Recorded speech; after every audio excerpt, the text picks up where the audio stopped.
Voilà, mais merci beaucoup. Et donc j'ai la tâche très ingrate de terminer, alors que vous devez être totalement assommé par tout ce que vous avez attendu, même si c'est excessivement intéressant d'entendre justement ces différents points de vue. Donc c'est vrai qu'on m'a demandé d'intervenir peut-être un peu plus sur l'acteur européen et la place qu'il occupe. J'y suis pas tout à fait étrangère parce que pendant 10 ans, en ayant été ministre régional, j'ai quand même participé très souvent au Conseil européen de l'environnement. Et pendant 10 ans, quand même, aux nombreux scopes où j'ai pu évaluer quelle pouvait être la place de l'Europe et surtout quels pouvaient être les leviers de l'Europe. Aujourd'hui, je suis députée à la région, je suis aussi conseillère communale dans ma commune. Et c'est vous dire que si on arrivera à lutter contre les changements climatiques, et je le suis persuadée, ce n'est qu'en faisant agir tous les acteurs, de la commune jusqu'à l'Europe et évidemment l'international.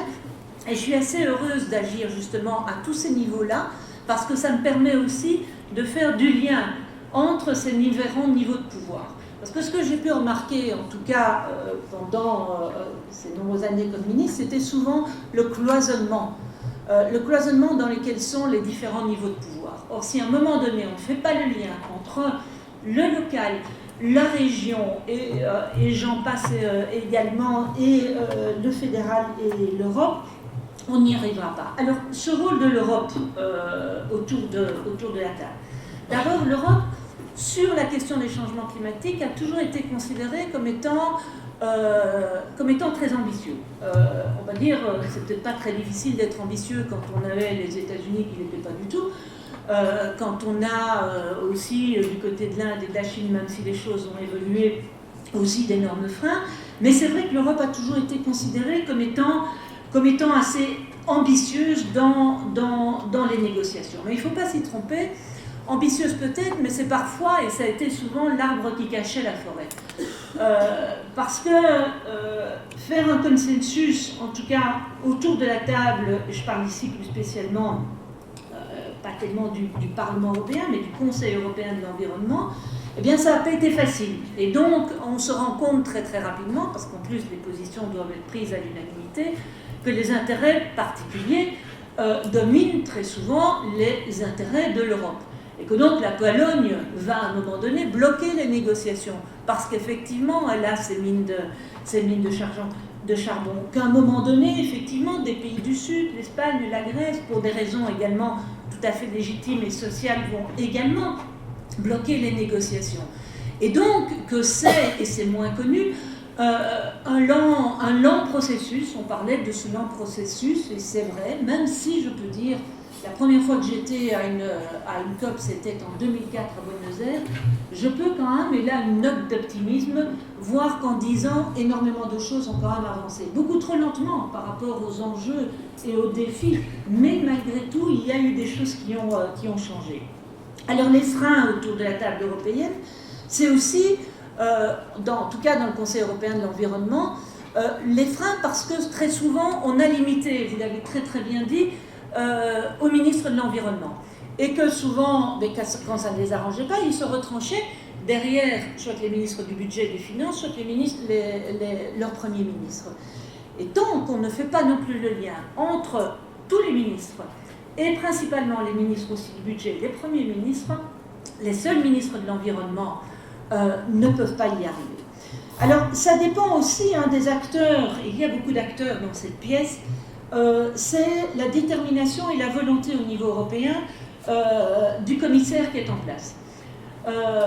Moi j'ai connu le grec Dimas, voilà, il n'était pas contre, mais enfin c'était quand même pas le plus grand défenseur qui soit de position volontariste, qui a été suivi par Connie Hedegaard, la danoise, qui avait l'avantage d'avoir été ministre de l'Environnement, de comprendre les enjeux, qui avait la capacité de s'imposer au niveau international et à faire des consensus européens. Je pense que Connie Hedegaard a été beaucoup, et on l'a peut-être trop peu souligné, dans les derniers jours de certaines COP. Je me souviens, c'était, je pense, il y a 2 ans, à Doha notamment, entre autres, où très clairement, dans la dernière nuit, c'est effectivement la commissaire européenne qui a permis des consensus. Donc c'est aussi un rôle important. Il y a le rôle aussi du pays qui préside le Conseil européen de l'environnement. Il peut avoir un rôle, même si ses marges de manœuvre sont souvent réduites. Mais il a pu avoir un rôle. Souvenez-vous aussi, Bali, c'était le Portugal. Eh bien, le Portugal est arrivé à avoir vraiment un rôle déterminant à un moment donné, alors que, quasiment en fin de nuit de la dernière négociation, c'était un échec total. Cette fois-ci, ce sera le Luxembourg. Et je connais bien la ministre européenne, ministre luxembourgeoise de l'Environnement, puisqu'elle est verte. C'est une écologiste. Je lui ai souhaité bon courage, parce que ce ne sera pas facile du tout. Elle est très volontariste, mais on sait qu'il ne suffit pas de ça. Mais donc, la présidence du Conseil peut vraiment avoir aussi une importance importante. Alors, un frein, évidemment, c'est souvent la mobilité des ministres. Ça dépend des élections. Le commissaire reste, mais souvent, au sein des pays, il y a une grande mobilité dans les ministres de l'Environnement. Ça ne fait pas toujours une continuité, ça ne fait pas toujours une cohérence, et ça peut poser des problèmes. Enfin, ici, ce qui compte aussi, c'est les relations bilatérales lors des COP.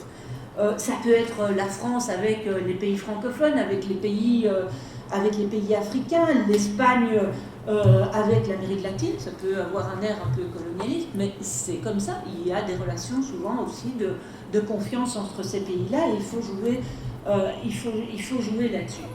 Alors, de COP en COP, il faut savoir que les alliances divergent.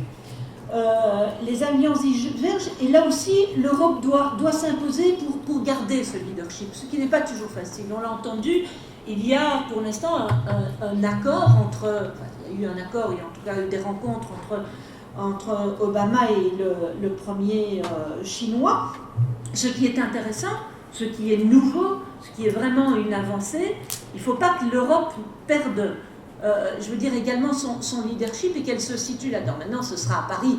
Et on sait bien, évidemment, et depuis au moins 3 ans, que la France joue énormément dans cette COP-ci. Elle joue ses prochaines élections, pas seulement les régionales, mais je crois que M. Hollande joue également énormément dans cette COP-ci. Donc, ils se sont évertués via Nicolas Hulot, via d'autres, à faire des bilatérales. Maintenant, les derniers événements, évidemment, bouleversent énormément de choses. Et il faudra voir ce qui va se passer, évidemment, dans les 3 ans. L'Europe et les villes. J'ai envie de parler des villes parce que ça a été mon dada pendant des années et ça continue à l'être.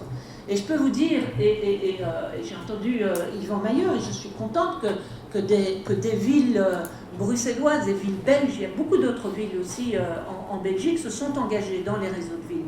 Parce qu'en quelques années, ces réseaux de villes ont véritablement pris une importance fondamentale. C'est d'Energy City, c'est ITLI, c'est encore d'autres réseaux.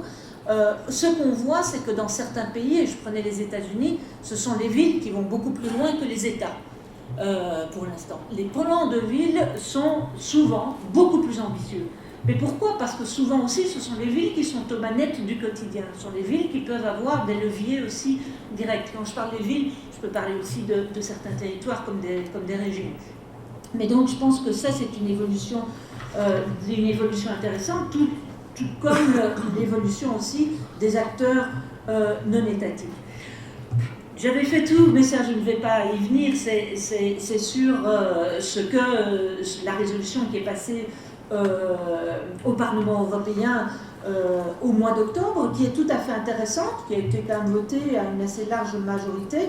Elle comprend quand même 86 points. Ceux qui sont intéressés peuvent la découvrir, mais je pense qu'elle est assez intéressante dans les objectifs que le Parlement européen a mis dans les exigences, toutes ces exigences évidemment qui vont d'avoir un accord évidemment ambitieux, on entendra souvent un ambitieux obligatoire, mais aussi avoir, et là je veux le pointer parce que c'est vraiment important, mettre en place un système commun de comptabilisation des émissions de gaz à effet de serre, des règles uniformes, un système transparent et quantifiable. Et c'est Mme Dehaene, je crois, qui a fort insisté là-dessus. Et je trouve que c'est important pour tout le monde, pour la confiance entre toutes les parties également, du Nord, du Sud, c'est qu'il y ait ce système qui soit vraiment un système transparent et quantifiable. Bien sûr, accroître le soutien financier, je ne vais pas répéter aux mesures climatiques dans les pays en développement. Ne pas oublier, on ne l'a pas cité ici, mais dans les années qui viennent, ce seront les mesures aussi pour lutter contre les effets des transports aériens et maritimes sur le climat. Ce sont des taxations dont on doit venir. On les a toujours évacuées, on a toujours refusé de le faire. Mais il faudra en tout cas qu'on en parle de ces taxations. Et enfin, le dire aussi, et j'en conclus par là, le climat, et vous l'avez très bien dit aussi, ce ne sont pas que des chiffres, ce ne sont pas que des tonnes de CO2. Et je me refuse, et je me suis toujours refusée à maintenir le climat dans le tiroir de l'environnement ou uniquement de l'énergie. Le climat aujourd'hui, c'est tout. On parle des réfugiés. Demain, nous le savons, ce sont des réfugiés climatiques que nous aurons. Et totalement exponentielle par rapport à ce que nous avons aujourd'hui. Et que là aussi, l'Europe peut et doit jouer un rôle. Pas seulement pour avancer des chiffres, mais aussi pour porter une autre vision. Une vision qui soit une vision beaucoup plus globale. Une vision où on ne peut pas isoler la lutte contre les changements climatiques d'autres combats. Et certains ici auront lu évidemment le livre de Naomi Klein sur Tout peut changer. Mais donc, pour moi, je pense que la crise climatique aujourd'hui, elle peut être une opportunité. Elle peut être une opportunité aussi pour repenser totalement les économies locales, les rapports entre les démocraties et le privé, empêcher des accords de libre-échange néfastes. Il faut rapprocher, il faut parler climat, le TTIP, tous ces traités. Tout cela est lié. Nous devons aussi parler d'investir dans des infrastructures publiques, se réapproprier absolument les services publics, les questions de l'eau, les questions de l'énergie, lutter contre la privatisation de ces biens publics. Ce sont toutes des mesures de lutte également contre les inégalités sociales. Et aujourd'hui, alors à un moment où on vit des moments très difficiles, eh bien aussi, les questions sont liées, parce que sont sur la table aujourd'hui, dans les questions des attentats, l'achat et les ventes de pétrole, ce sont les ventes d'armes, ce sont les trafics de stupéfiants. Et donc, je suis persuadée que nos luttes environnementales et de climat réinterrogent également nos économies et que, comme vous le disiez, la transition énergétique, c'est aussi une transition de civilisation. J'ai fait au plus vite.